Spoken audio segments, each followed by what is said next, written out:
વિકાસ સંકલ્પ સભા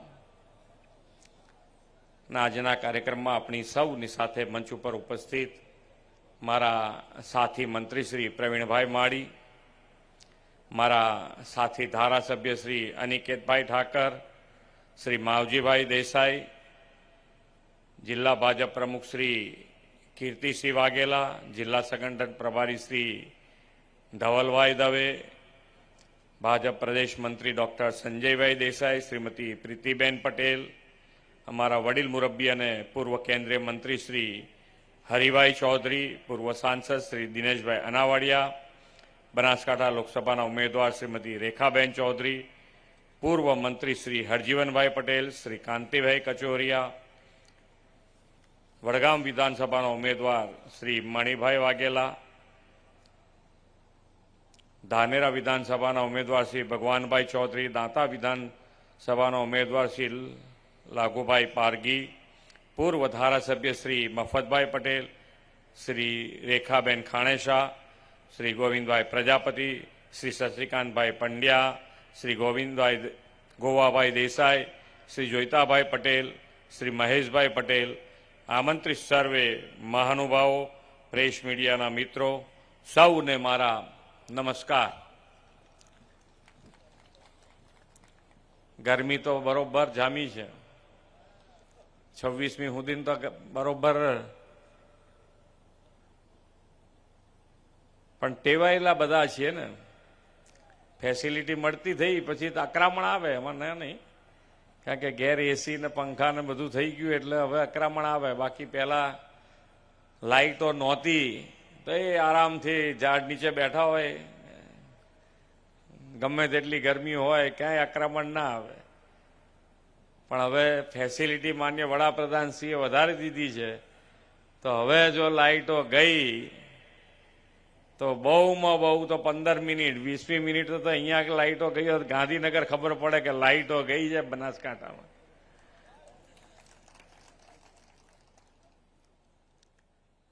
પણ લાઇટની એક એવી પરિસ્થિતિ હતી આપણે જોયેલી છે. વાળું ટાઈમે કહેતા હતા તમે, જ્યારે માન્ય વડાપ્રધાન શ્રી અહીંયા મુખ્યમંત્રી હતા તો અહીંયાથી ખેડૂત આગેવાનો બધા જાય તો કે વાળું ટાઈમે સાહેબ લાઇટની વ્યવસ્થા કરી આપો, અમને તો બહુ સારું થઈ જાય. પણ માન્ય વડાપ્રધાન શ્રી એ હંમેશા કહેતા હોય છે કે ભાઈ આપણે નાનું વિચારવા વાળા છીએ નહીં. આપણે જ્યારે વિચાર્યું, જે પણ વિચાર્યું તો એક લેવલનું વિચાર્યું છે, અને એના કારણે જ ગુજરાતને સૌથી વધારે ફાયદો માન્ય વડાપ્રધાનશ્રીનો કોઈને મળ્યો હોય તો એ આ ગુજરાતને મળ્યો છે. પ્રજાજનોની સેવા કરવી અને સેવા કરવા માટે કેવી રીતે કરવું, કેવું આયોજન કરવું, અને જ્યારે જ્યારે ઇલેક્શન આવ્યા હોય તો એ ઇલેક્શનમાં પણ આપણે બધાએ જોયું કે પહેલા ઇલેક્શનો આવે અને ઇલેક્શન પૂરું થાય એટલે કેટલાય ભાઈઓ બે જણા બોલવાના બંધ કરી દીધા હોય, કેટલાય ગામ હામે એકબીજાને સામે વાત કરવાનું બંધ કરી દીધું હોય, એટલી વેરભાવના બંધાઈ જતી. ઇલેક્શનનો બીજો મુદ્દો જ ના હોય કે આ જ્ઞાતિ હોય કે આ જાતિ હોય કે આ ભાઈને કોઈ વચમાં ઝઘડાઈ નાખી દીધો હોય. માન્ય વડાપ્રધાનશ્રીએ ગુજરાતમાં જ્યારે એમણે શરૂઆત કરી મુખ્યમંત્રી તરીકે તો આ વિકાસની રાજનીતિ લાયા, અને વિકાસની રાજનીતિનો ફાયદો સૌથી વધારે કોને થયો તો એ પ્રજાજનોને થયો.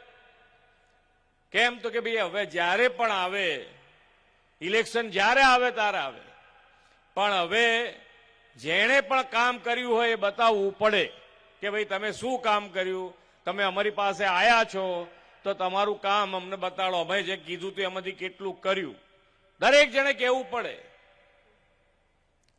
પણ અત્યારે તો વિપક્ષે કોઈ કામ કર્યું નથી એટલે અમારી ખામીઓ તમારી ઊંધી લઈ આવે કે જો આ કેટલું ખામી છે, એના સિવાય કઈ એમની પાસે નથી. અત્યાર સુધીના ઇલેક્શનો ગયા, 30 વર્ષથી ભારતીય જનતા પાર્ટી ઉપર તમે જે ભરોસો મૂક્યો, તમે જે જન સમર્થન કર્યું, તેનું બધાનું વળતર વિકાસથી તમને આપ્યું છે. અહીંયાથી કેટલાય પાણી માટેના કામો અમારા મંત્રીશ્રી તમને કહેતા હતા તો એ વિકાસના કામો તમારા સુધી પહોંચ્યા છે, તમને એનો લાભ મળ્યો છે. જે કીધું એ કર્યું અને એ કરીને તમારા સુધી પહોંચાડ્યું, એ માન્ય વડાપ્રધાનશ્રીએ જે કહેવું તે કરવાના કાર્ય સંકલ્પ સાથે કામ કર્યું છે. અને એટલે જ વિકાસના કામ, જે ઇલેક્શન વિકાસની રાજનીતિ ઉપર લડાવવાના કારણે હમણાં ઇલેક્શન પતી જશે 26મી તારીખે, કોઈ એકબીજાને સામે કકરાટ નહીં રહે. સામે વિપક્ષમાંથી કોણ ઊભું હતું, ક્યારે ઊભું હતું, શું કહેતા હતા, કંઈ નહીં રહે. કારણ કે કામ ઉપર જ સરકારે, સરકારના પ્રતિનિધિ તરીકે પ્રજાજનોની વચ્ચે કાર્યકર્તાઓ, તો કાર્યકર્તાઓ, એક કાર્યકર્તા ભારતીય જનતા પાર્ટીનો જ કાર્યકર્તા એક એવો છે કે ઇલેક્શન હોય કે ન હોય, પણ પ્રજાજનોની વચ્ચે, તમારી વચ્ચે રહી અને તમારા કામો સરકાર સુધી પહોંચાડીને એ કામ પૂરા કરાવડાવે, એ ભારતીય જનતા પાર્ટીનો કાર્યકર્તા છે. એક દિવસ કે ઇલેક્શન વખત તમે અત્યાર સુધીનો ઇલેક્શનની વાતો કર, અત્યાર સુધીમાં જેટલા ઇલેક્શનો આવ્યા એના ઉમેદવાર કેટલા બધા લડ્યા હશે. તમે તમારી રીતે તમારા વિસ્તારના તાલુકા પંચાયતના, જિલ્લા પંચાયતના, નગરપાલિકાના, મહાનગરપાલિકાના, તમે જ્યાં રહેતા હોવ ત્યાં, જ્યાં આગળ તમને ઓળખતા હોય ત્યાં આગળ એના નામ જે અત્યાર સુધી ઇલેક્શન લડ્યા છે, અને ઇલેક્શન લડ્યા પછી તમારી વચમાં રહી અને હારી ગયા પછી જો કોઈ દાડો આયા હોય તો તમે કહેજો કે ભાઈ હા, મારા ત્યાં હારી ગયા પછી રોજ આંટો મારે છે, પૂછી જાય છે, કોક દાડે કામ બતાવે છે. કોઈ કરતા કોઈ આવે નહીં, ફરી પાછા ઇલેક્શન આવે એટલે આવશે. અને એ કહીએ છીએ કે ભાઈ કાર્યકર્તા, પાર્ટી વિથ ધ ડિફરન્સ, આ ભારતીય જનતા પાર્ટી છે એ જ એવી પાર્ટી છે કે જ્યારે તમારે જરૂર હોય, તમારું સારું કામ, તમારા દુઃખમાં દુઃખી, તમારા સુખમાં સુખી, તમારી વચ્ચે રહીને આ ભારતીય જનતા પાર્ટીનો કાર્યકર્તા કામ કરતો હોય ને. એટલે જ આટલા સારા કામો થવાનું કારણ પણ એ છે કે તમારા કામો, તમને પડતી મુશ્કેલીઓ અમારા સુધી સાચી ફીડબેક આવે છે અને એના કારણે અમે ખૂબ સારા નિર્ણયો લઈ શકીએ છીએ અને તમારી સુવિધા વધારી શકીએ છીએ. પાણીનો નિર્ણયો તો બધા કીધા છે તમને, પણ મારા માટે આનંદની એ વાત છે કે અહીંયા આગળ તમે ડ્રીપિંગ કરી રહ્યા છો, એ ખૂબ સારી વાત છે. આખા ગુજરાતમાં જો આ વસ્તુ કરીએ તો કેટલું બધું પાણી બચે એવું છે. પણ હવે તમે બધા કરો છો, તમારામાંથી જોઈ અને બધા શીખતા જાય તો પાણીનો ખૂબ મોટો બચાવ થાય એવો છે. આખું મહેસાણા તો ડાર્ક ઝોનમાં હતું. ડાર્ક ઝોનમાં એટલે તમારી પાસે પૈસા હોય તોય તમને ઇલેક્ટ્રિકનું કનેક્શન ના મળે. ઇલેક્ટ્રિકનું કનેક્શન ના મળે તો તમે આગળ બોર કરવો હોય તો કરીને કેવી રીતે કરો. વીજળીની પરિસ્થિતિ એવી હતી, વાળું ટાઈમે વીજળી માંગતા હતા, પણ નરેન્દ્રભાઈ આખા ગુજરાતનો વિચાર કર્યો ના, આખા ગુજરાતમાં 365 દિવસ 24 કલાક વીજળી માન્ય નરેન્દ્રભાઈએ શરૂ કરાઈ.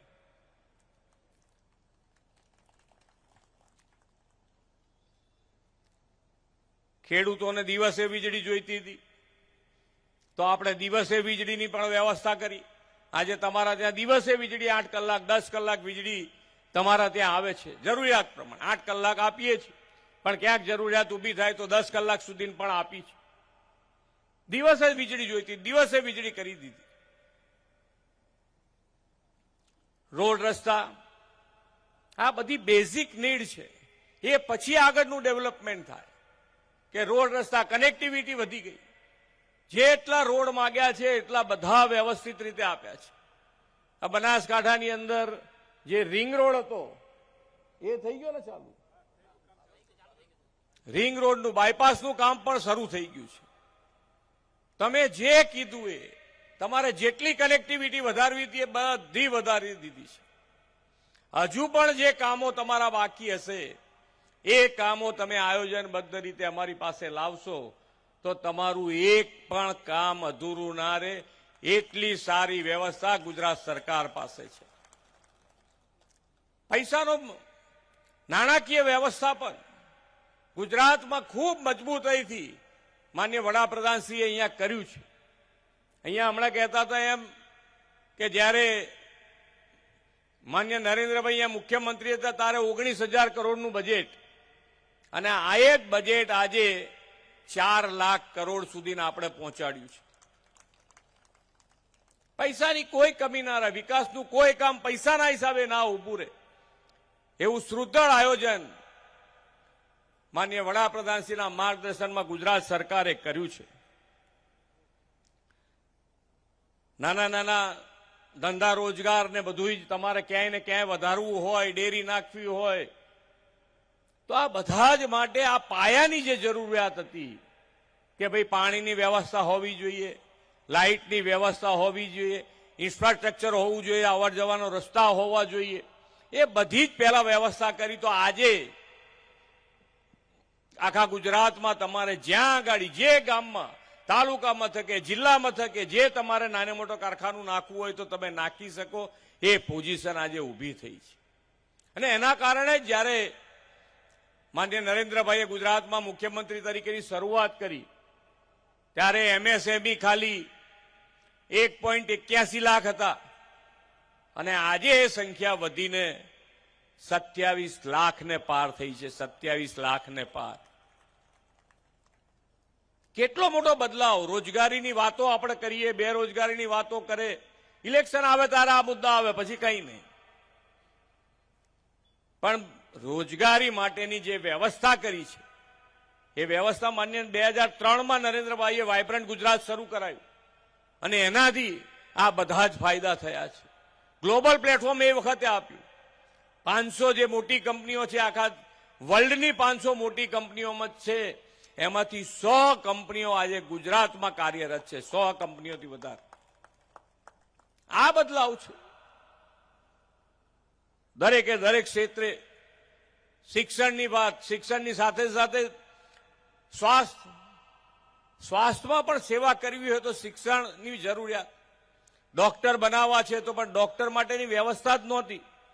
પહેલા મેડિકલ કોલેજો 8 હતી આખા ગુજરાતમાં, અને એ 8 મેડિકલ કોલેજોમાં 1175 મેડિકલ સીટો હતી. આજે આપણે દરેક જિલ્લે એક મેડિકલ કોલેજ થાય એ રીતે આગળ વધી રહ્યા છે. આજે આપણી પાસે 43 મેડિકલ કોલેજ અને 7,000થી વધુ સીટો ડોક્ટરની આપણે કરી રહ્યા છે. દર વર્ષે 7,000થી વધારે ડોક્ટરો આપણને મળે. ડોક્ટરો હશે તો ક્યાંક હેલ્થ સેન્ટર, દવાખાના, બધે ડોક્ટરની જરૂરિયાત. ડોક્ટર વગર કેવી રીતે ચાલે? આ એ જ ગુજરાત, એટલું જ ગુજરાત છે.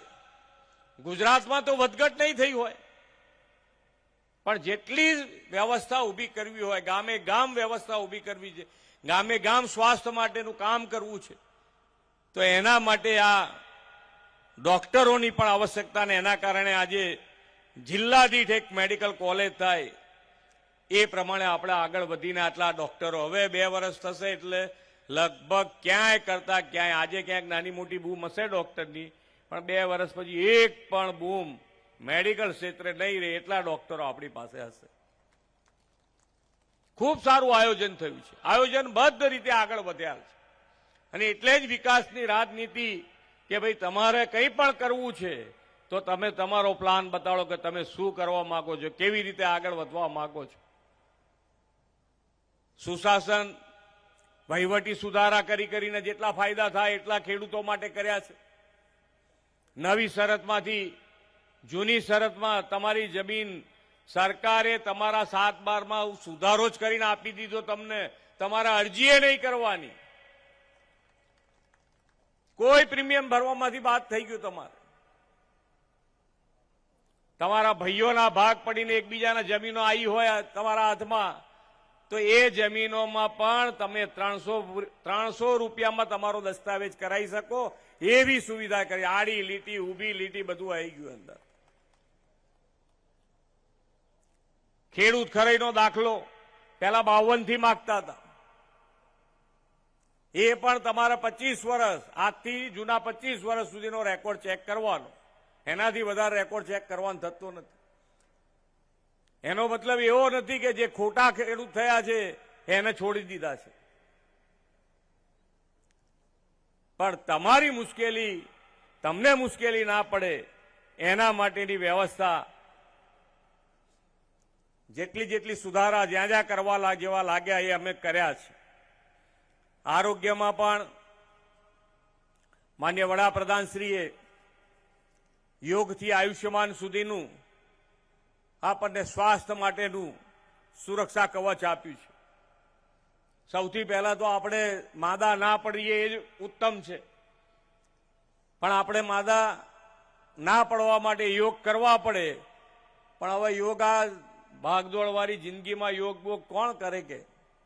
અને પછી માદા પડ્યા તો એ આપણે માદા પડ્યા હોય કાં તો સરકારી કાં પ્રાઇવેટ કોઈ પણ હોસ્પિટલમાં આયુષ્યમાન કાર્ડ સાહેબનું લઈને જાઓ એટલે એક પણ રૂપિયા ખર્ચ્યા વગર તમારી બધી જ માંદગી દૂર થઈ જાય. આયુષ્યમાન કાર્ડની વ્યવસ્થાથી કેન્દ્ર સરકાર 5 લાખ રૂપિયા આપે ને એની અંદર ગુજરાત સરકાર બીજા 5 લાખ ઉમેરીને ગુજરાતમાં તો 10 લાખ રૂપિયા સુધીની વ્યવસ્થા કરી છે. પહેલા 1-2 લાખ કે 3 લાખ રૂપિયાની માંદગી ક્યાંક આવી ગઈ તો માણસ એનું કુટુંબ આખું દેવામાં ડૂબી જાય, આખી જિંદગી પૈસા કમાઈને દેવું જ ભર્યા કરે. પણ આ કાર્ડ આવવાથી આજે એટલી મોટી તાકાત વધી ગઈ કે હવે કોઈ માદું પડવાનું હોય ને તો કાર્ડ ગજવામાં હોય તો માદું ના પડે એટલી તાકાત વાળું આ કાર્ડ છે.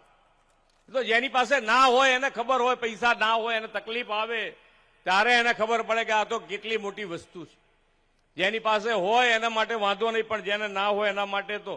અને આખા દુનિયામાં આવી કોઈ જગ્યાએ આવી યોજના ક્યાંય લાગુ થઈ હોય એવું આખી દુનિયામાં ફક્ત ને ફક્ત નરેન્દ્રભાઈએ આપણા ભારત દેશમાં લાગુ કરી છે. આટલી મોટી યોજના જ ક્યાંય નહીં. આ સંવેદના સાથે જોડાયેલી યોજના છે.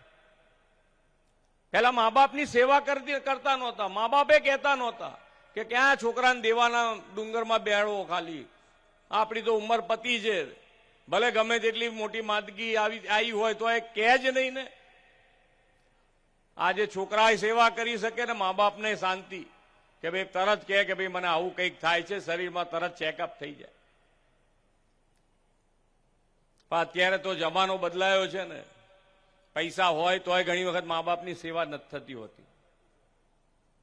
તો એના માટે પણ માન્ય વડાપ્રધાનશ્રી આગળ એક વધીને 70 વર્ષથી ઉપરનાને કોઈ પણ આવક મર્યાદા વગર બધાને આ આયુષ્યમાન કાર્ડ કાઢી આપ્યું છે.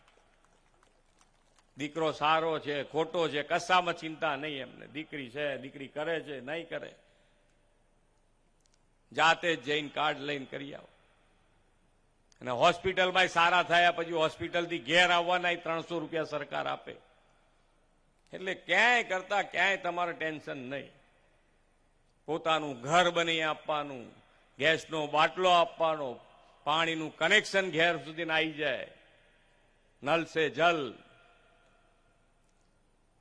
બધી ફેસિલિટી વધી છે. પણ સાથે સાથે આપણે પણ ધ્યાન રાખવાનું છે કે ભાઈ જરૂરિયાત પ્રમાણેનું વાપરીએ. આપણે જે મુશ્કેલી ભોગવી એમાંથી બહાર આવી ગયા છે. પાણીની મુશ્કેલી આપણે બધાએ જોયેલી છે અને એ પાણીની મુશ્કેલીમાંથી બહાર આવી ગયા છે. તો હવે આપણે આપણા ભવિષ્ય માટે આપણી પાસે વિઝનરી લીડરશીપ છે, એનો લાભ છે આપણને કે ભાઈ આજનું તો આપણે વિચાર્યું પણ આવતીકાલનું પણ આજથી વિચારવાનું શરૂ કરી અને આખા દેશમાં કેચ ધ રેન અંતર્ગત આખા ભારત દેશમાં મુહિમ ઉપાડી છે. અને આપણે ગુજરાતમાં પણ એનું ખૂબ સારું કામ થયું છે. દરેક ધારાસભ્યને 50 લાખ રૂપિયા આપ્યા છે કે તમારે જ્યાં આગાડી તમારા વિસ્તારમાં તમે કહેશો ત્યાં આગાડી વરસાદનું પાણી બચાવાય તો બચાવો, વાપરાય તો વાપરો. પણ એના સિવાય પણ જો વરસાદનું પાણી ત્યાં આગાડી ના તમે સંગ્રહ કરી શકો તો એને જમીનમાં ઉતારવા માટે આ કેચ ધ રેન અંતર્ગત આ પૈસા વાપરવાના છે. એટલે જમીનમાં ઉતારી આજથી ઉતારવાનું શરૂ કરી દઈશું. ભવિષ્યનો લાભ થવાનો જ છે. તો આ રીતે જો આપણે તો સૌએ જે માન્ય વડાપ્રધાનશ્રીને સંકલ્પ છે કે વિકસિત ભારત માટેનો, તો વિકસિત ભારત માટેનું કાર્ય પદ્ધતિ શું હોઈ શકે કે ભાઈ આપણે બધાએ એમને નાની સરકારી કોઈ પણ યોજના બનાવી હોય તો એની અંદર કેન્દ્ર સ્થાને નાનો માણસ, સેવાળાનો માણસ, સામાન્ય માણસ એને રાખીને આ બધી યોજનાઓ બનાવી છે. અને આ યોજનાઓ દરેક જણને પોતાને મળવા પાત્ર દરેક જણને 100% સેચ્યુરેશન માટે પણ સરકારે અમલ કરાવવા માટેનો પણ પ્રયત્ન કર્યો છે. 100% સરકારી યોજનાનો લાભ તમને મળે એના માટેનો પ્રયત્ન થયો છે. દરેક જણ, નાનો માણસ, સેવાળાનો માણસ મુખ્ય પ્રવાહમાં કેવી રીતે આવે એના માટેનો પ્રયત્ન કર્યો છે. અને એટલે જ માન્ય વડાપ્રધાન શ્રી વિકસિત ભારતનો સંકલ્પ કરી શક્યા. વિકસિત ભારતથી આપણે વિકસિત ગુજરાત બનાવવું છે.